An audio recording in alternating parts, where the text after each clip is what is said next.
পরবর্তীতে আমরা আমাদের বিদ্যমান যে যারা আমাদেরকে নানা সময় বলে থাকেন যে তোমরা তরুণরা এখনো রাজনীতিতে অনভিজ্ঞ, তোমরা অনেক কিছুই জানো না, বুঝো না, সেই 35 বছর 40 বছর কিংবা 50 বছর ধরে রাজনীতি করা রাজনীতিবিদরা এবং রাজনৈতিক দলগুলো একটা প্রতারণামূলক এবং দুর্গ শেয়ারের মতো আচরণ করেছে।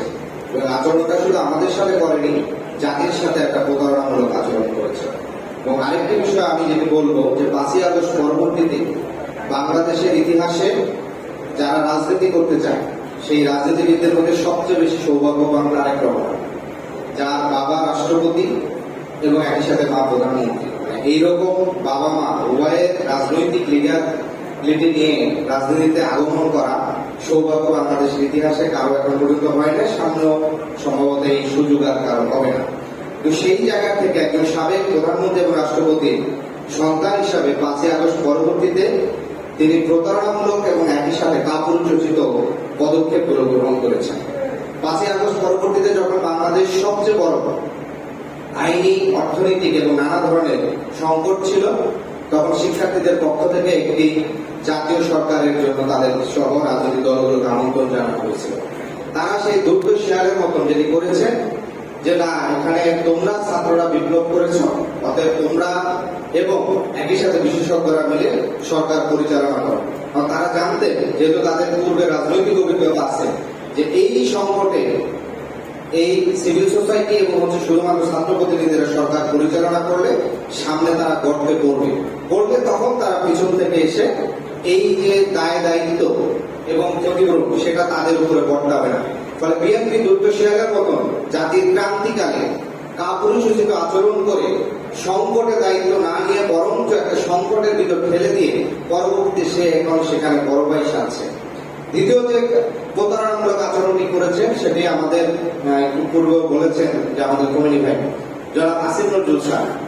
আমি 6ই আগস্ট আমাদের ছাত্র প্রতিনিধিদের পক্ষ থেকে আমরা যারা আসিফ নজরুল স্যারের সাথে দেখা করেছিলাম ঢাকা বিশ্ববিদ্যালয় ফুলার রোডে তার বাসায় 6ই আগস্ট ভোর 9:25 সেখানে শিক্ষার্থীদের পক্ষ থেকে সুস্পষ্টভাবে 3 থেকে 4টি দাবি তাদেরকে বলানো হয়েছিল, যে রাষ্ট্রপতির অপসারণ, একই সাথে সংসদ ভেঙে দেওয়া এবং আর্মির যেসব অফিসাররা সরাসরি গুম হত্যাকাণ্ডের সাথে জড়িত ছিল তাদেরকে ইমিডিয়েটলি স্যাক করা সহ এবং রাজবন্দীদেরকে মুক্তি দেওয়া 4টা দাবি জানানো হয়েছিল। সেক্ষেত্রে 3টি দাবি পরবর্তী দুপুর 12টা বা 3টার ভিতরে সরকার বা ওই সময় সেগুলো মানা হয়েছিল। বিশেষ করে সংসদ ভেঙে দিয়েছিল এবং একই সাথে আর্মির তখন যে কুখ্যাত অফিসার জিয়াউল হাসান সহ তাদেরকে অপসারণ করা হয়েছিল এবং রাজবন্দীদেরকে আমরা দেখেছিলাম ধারাবাহিকভাবে মুক্তি আসছিল।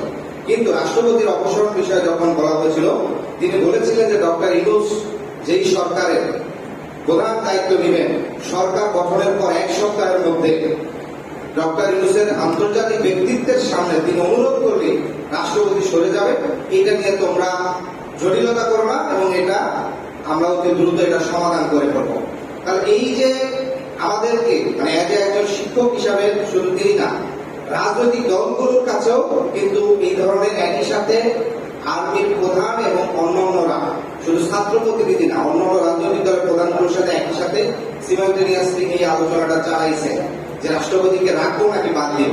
রাজনৈতিক দলগুলো কিন্তু সেখানে তাদের ধারণাটা স্পষ্ট করে না, তারা রাষ্ট্রপতিকে রেখেই, এই ছাত্র নেতৃত্বরা প্রথমে কিন্তু শুধু রাষ্ট্রপতিকে রেখেই দায়িত্ব নিতে চান না, তারা কিন্তু প্রথমে দাবিটা করেছিলেন। ফলশ্রুতিতে পরবর্তীতে যখন আমাদেরকে বলা হয় যে এই রাষ্ট্রপতিরা হাতে আপনারা শপথ নিচ্ছেন, এখন রাষ্ট্রপতি খারাপ, কিন্তু এই খারাপটা তো ছাত্ররা চায় না, বরঞ্চ যারা আমাদেরকে দীর্ঘ 40 বছরের রাজনীতির গল্প শোনাতে চায় তারা এই দুর্গ শেয়ালের মতন আচরণ, প্রতারণামূলক আচরণ করেছে। এখন যে সংকটটা আছে যে দেখেন, ঠিক 30শে জানুয়ারি তারেক রহমান তিনি জাতির সামনে স্পষ্ট কথা দিয়েছেন যে আপনারা জুলাই সনদে হ্যাঁ দিবেন, ধানের শীষে ভোট দিবেন। আজকে আমরা দেখেছি নির্বাচনের সরকার শপথ দেওয়ার পরই বিএনপির স্থায়ী কমিটি, এখন বর্তমান আমাদের মাননীয় স্পিকার, তিনি সুস্পষ্ট বলছেন যে আমরা যদি রাজি না হতাম তাহলে তো ভোট হতো না। এই যে আমরা রাজি না হলে ভোট হতো না, তার মানে তারা ইচ্ছা করে এই প্রতারণামূলক অবস্থা নিচ্ছেন। নির্বাচনের পূর্বে জাতিকে বলছেন যে আমরা সনদের পক্ষে, তোমরা আমাদের ভোট দাও।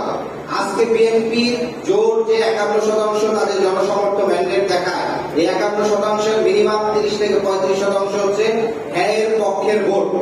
তারা যদি কাপুরুষোচিত, আমি কেন বলেছিলাম, অনেকে বলতে পারেন যে একজন প্রধানমন্ত্রীকে কেন কাপুরুষোচিত বক্তব্য বলেছে, কারণটা হচ্ছে তারেক রহমানের যদি তখন সৎ সাহস থাকতো, সাবেক রাষ্ট্রপতি প্রধানমন্ত্রীর ছেলে হিসাবে তার সৎ সাহস থাকতো, তিনি নির্বাচনের আগে বলতেন যে এটা সাংবিধানিক সংকট তৈরি করবে।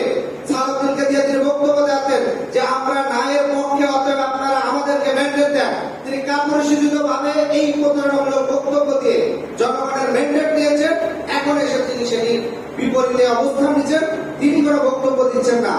আইন মন্ত্রীকে দিয়ে, তার স্বরাষ্ট্রমন্ত্রীকে দিয়ে, অন্যান্য স্থায়ী কমিটিতে দিয়ে তারা বক্তব্য দিচ্ছেন।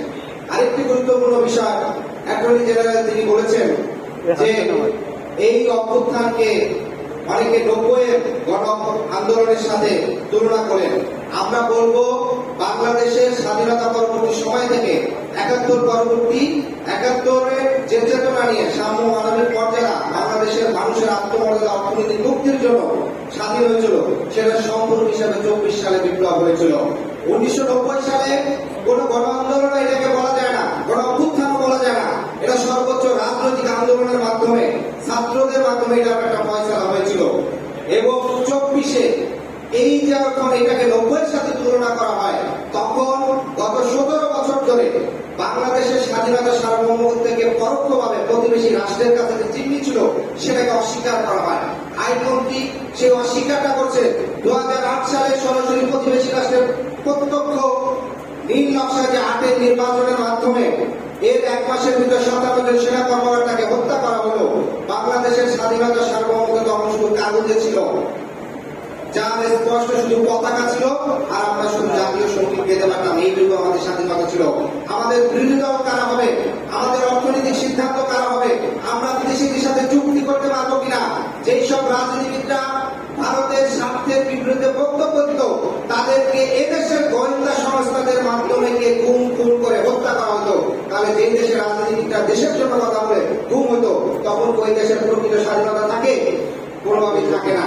ফলে যারা এই দ্বিতীয় স্বাধীনতা বলে যাদের রাজনৈতিকভাবে এক ধরনের তাদেরকে উন্মাসিক তারা হচ্ছে আচরণ করেন, তারা সেই বিষয়টা তারা স্পষ্ট বলতে পায় যে আগামী দিনে বিএনপি যদি তাদের এই প্রতারণামূলক অবস্থান থেকে সরে না আসে, 91 সালে তারা প্রতারণামূলক অবস্থান করেছিল, সরকার গঠন করে 2001 সালে করেছিল, যার রাজনৈতিক তারা কিন্তু সেটা প্রায়শ্চিত্ত করেছে, পুরো জাতিকে নিয়ে তারা সেই প্রায়শ্চিত্ত দিতে হয়েছে। ফলে এইবার দ্বিতীয়বার যদি তারা সেই রাজনৈতিক প্রতারণা করে, আগামীতে আওয়ামী লীগের যে পরিণত হয়েছে সেই পরিণতি কিন্তু বিএনপিকে বরণ করতে হবে। ধন্যবাদ সবাই।